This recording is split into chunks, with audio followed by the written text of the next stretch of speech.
How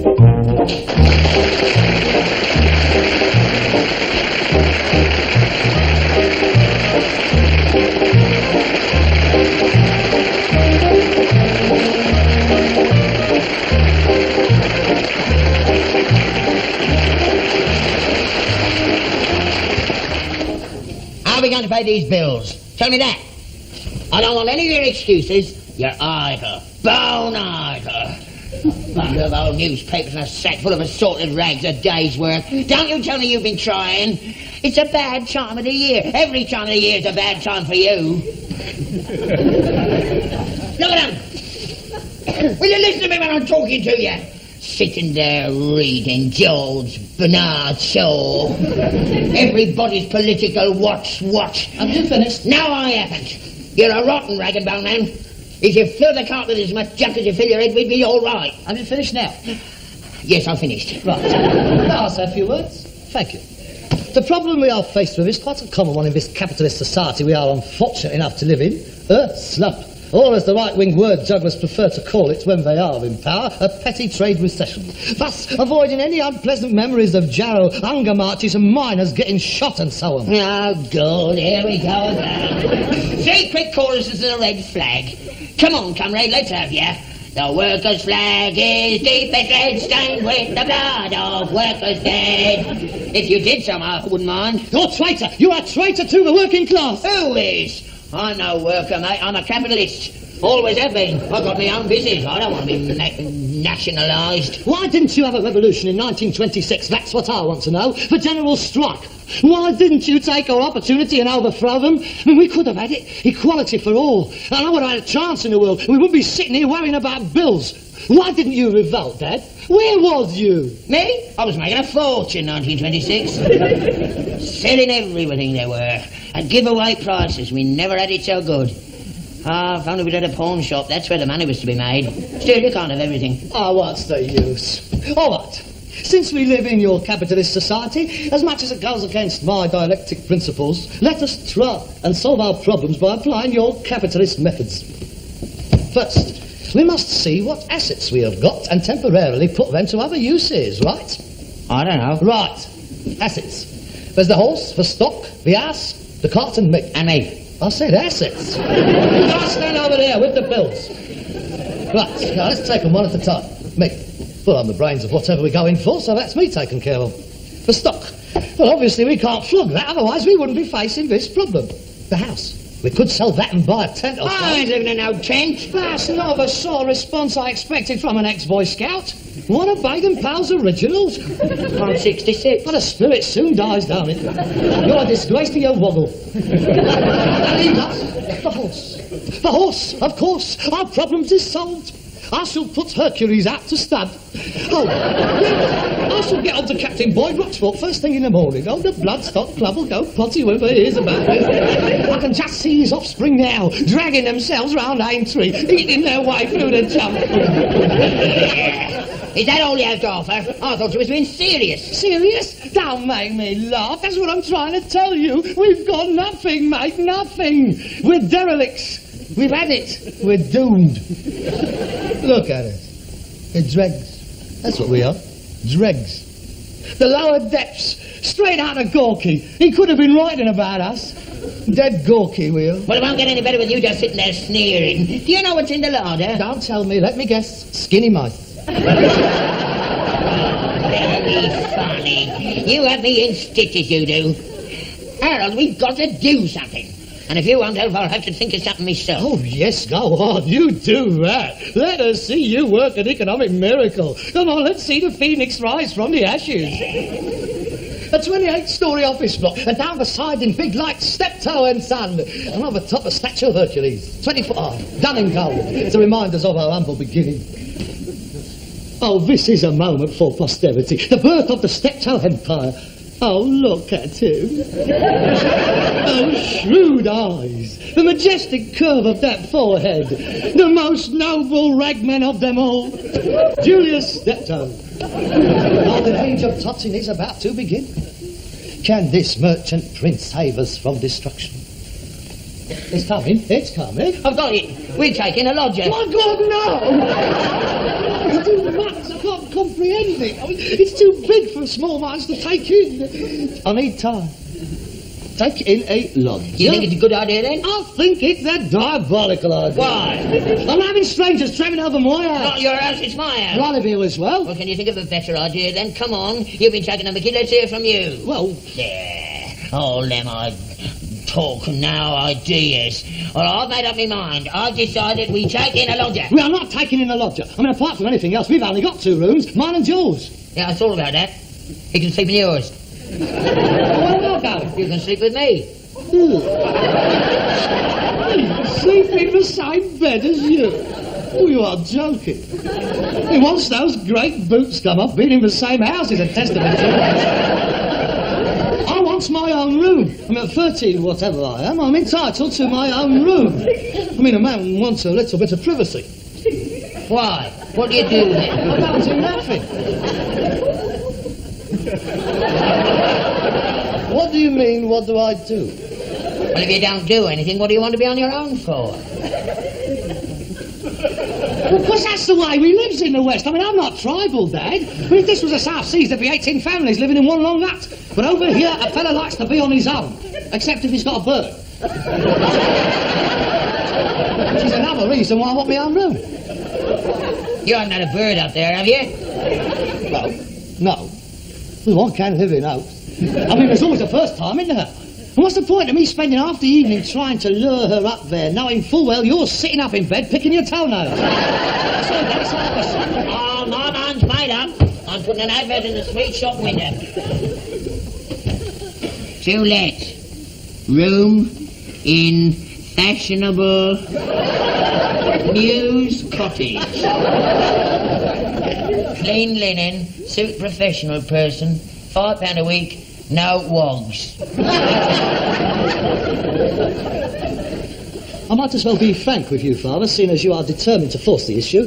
The moment a lodger steps into this house, I step out. What do you mean? It's quite simple, I'm off. Why? That advert is a calculated insult. Oh, you mean a bit about the wogs? I can easily cut that out. No. Don't mind having a wog in here if you feel strongly about it. There's good wogs and bad wogs, same as that, I suppose.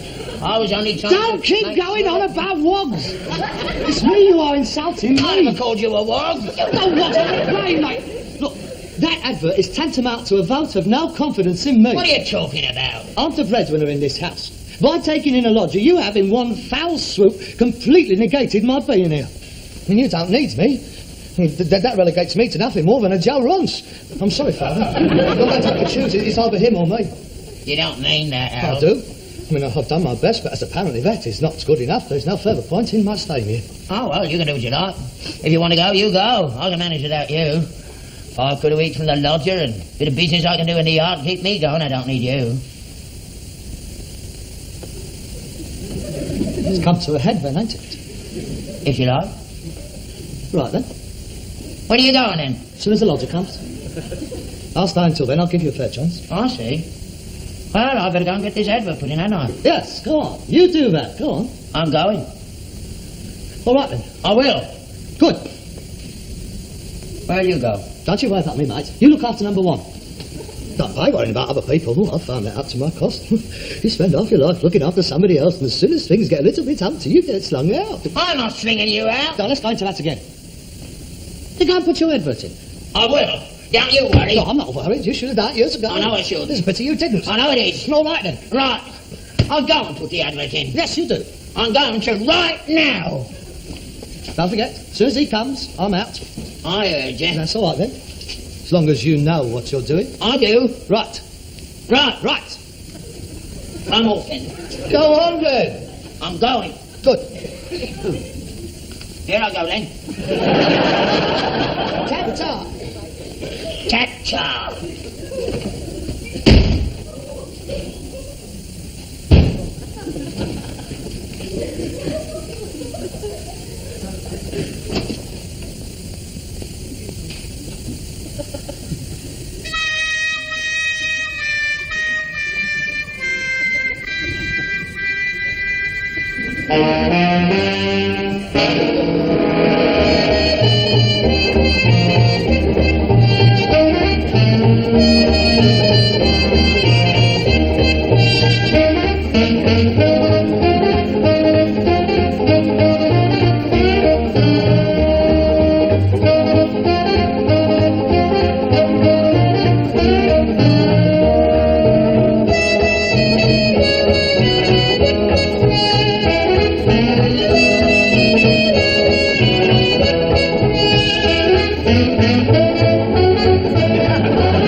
You're late, aren't you?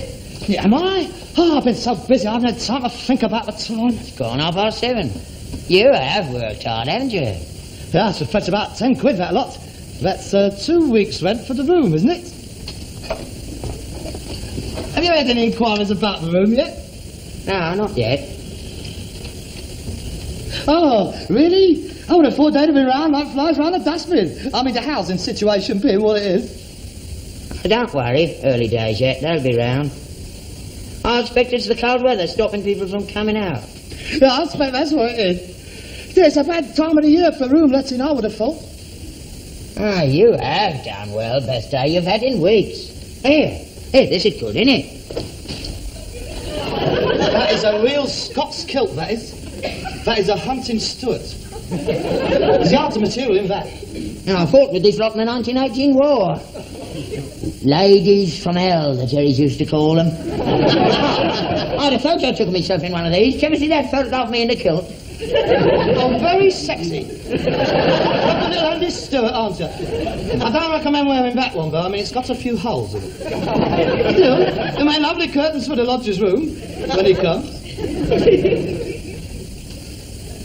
Aye, that's a nice chair, isn't it? Victorian. Victorian? Don't be daft. That's Regency, that is, mate. That's never Regency. Of course it is. I mean, that belongs to the Prince of Wales, that did. Look, he's got his feathers on him. Never. It's Victorian. And what do you know about antiques apart from being one? Now, don't you... I know me furniture, and that's Victorian. Regency. It's wormy. Well. There. That's clever, isn't it? 150 years that chair's lasted till you come along. 'Twas full of woodworm. Well, it could have been done. You were, that's for sure. Hey, that chair's been on the cart. I've told you before about putting woodworm stuff on the cart. You know what they are when they get their teeth going? Here, get that chair burned before they march into the house. Come on. Eat your cola. Go on. Straight up the stairs. Wait a minute. Have a change of diet. Have a go at him. Go on. No, your wife is sitting next. Come here, will you? You're mad. You're potty. I am potty. What did I spend my life working for you? Working? That's a laugh. Last 3 days are the hardest day's work you've done in 3 years. And don't you think I don't know why you've been doing it? What do you mean? I know you. You've been trying to get around me. Trying to make me change my mind about having a lodger. All that old shit about only stopping till he comes. You made sure he didn't come, didn't you? I saw you take that advert out. I watched you. I knew you'd follow me. I can read you like a book. You have let me flog my guts out for 3 days, knowing full well there was no lodger coming. Well, you know there was one coming as well. That's beside the point. I didn't know, but you didn't know. You've been watching me. You've been laughing at me. You're sadistic, you are. A proper little mucky sad, pouring the hot wax into the wounds. Well, that's it, mate. I've had it. I'm finished. You better go and put that advert, mate, because you're going to need all the lodgers you can get. All right. You've done some horrible things in your time, but never nothing like this. Oh, there's something very unhealthy about you. If I was you, I would go and have psychiatric treatment, mate, before it's too late. I should imagine they've been very interested in your case. Haven't we had rows before? Row? Row? This isn't a row, Dad. This is far worse than a row. You have robbed me of my dignity. That's something we cannot gloss over. I'm sorry, Dad. Listen, Harold. I shall leave first thing in the morning for the hostel. As soon as I have found a job and an apartment, I shall send back for my things. Oh, and good luck with your lodger. No doubt you will get on better with him than you do with your own son.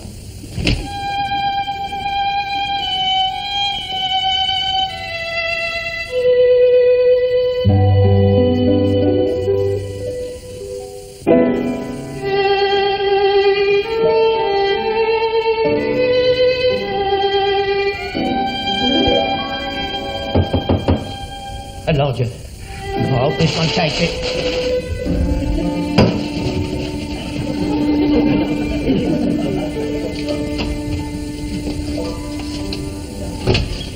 Oh, it's you.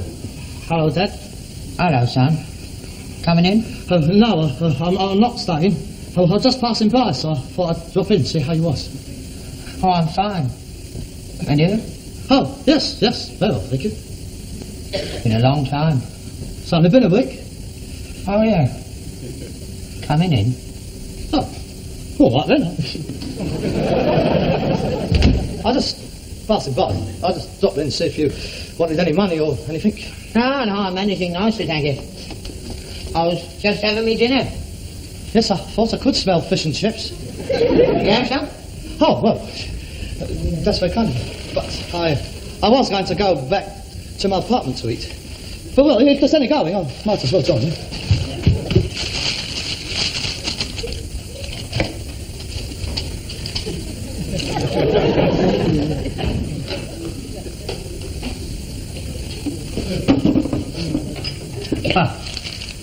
How have you been making out? Oh, I couldn't be better. Got a good job then? Oh, it's fair, you know, pretty fair. What are you doing? Oh, well, I'm in advertising. Advertising? Oh, yes, it's a very interesting job, you know. Hidden persuaders and all that, and trend setting and things. Oh, it does keep you on the go. How you been, all right? Mustn't grumble. Have you let my room yet? Oh, yeah, no trouble at all. Let the first day it was. Oh, good. How's Hercules? Fine. He misses you, I think. He keeps looking round. He bumped into 2 buses yesterday. Harold, Yes? why don't you come back? What, me? Come back here? Yeah. Well, give up my job. Yeah, let's start again. Oh, wait a minute, Dad. I mean, oh my goodness. I mean, you know, I don't think I can leave them not right in the middle of a campaign. I mean, I don't think it would be fair to them, Dad. It wouldn't be ethical. Oh, it'd get me a terribly bad name in the advertising business. Harold, please listen to me. Yeah, but you see, I can't just decide just like that. You see, I would have to speak to CJ. He is my associate. All these things do take time. I mean, you see, they are relying upon me for a new angle on this thing. So they need me. Harold, I saw you in the sandwich boards yesterday. I saw you in the sandwich boards in Orchard Street, handing out pamphlets. I saw you, Harold, advertising that Indian restaurant. You've done it again, haven't you? That's my dignity, gone for a burden again. I mean, I was on the point of coming back, but now you had to tell me you saw me, didn't you? You had to let me know. If I'd have been sitting in a Rolls Royce with a posh bird sitting next to me, you wouldn't have seen that, would you? The sandwich board, you see those, don't you? Oh, you're not going off again, are you? Well, I can't stay here, not now you know that. My life won't be worth living. When every time we have a row, it'll be, go on, leave, get back under your sandwich boards. I'm not going to know that for the rest of my life. No, it wouldn't be like that, I promise. I'm sorry, Dad. If it'll make you feel any better, I haven't had a lodger either. You haven't? Nobody wanted it. I had 15 people around, they all turned their noses up at it. Are you admitting you was wrong? Yes, And I was right? yes, And it was a daft idea, like I said it was. yes. All right, then? I'll come back. Honour has been satisfied. I mean, this makes you look as big a Burke as me, don't it? Right. Fetch me my George Bernard Shaw.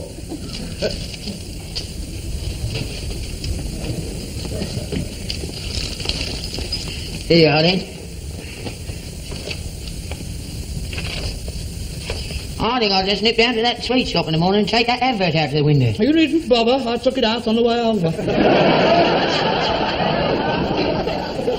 You knew I didn't have a lodger. Of course I did. You rotten underhand little bleeder.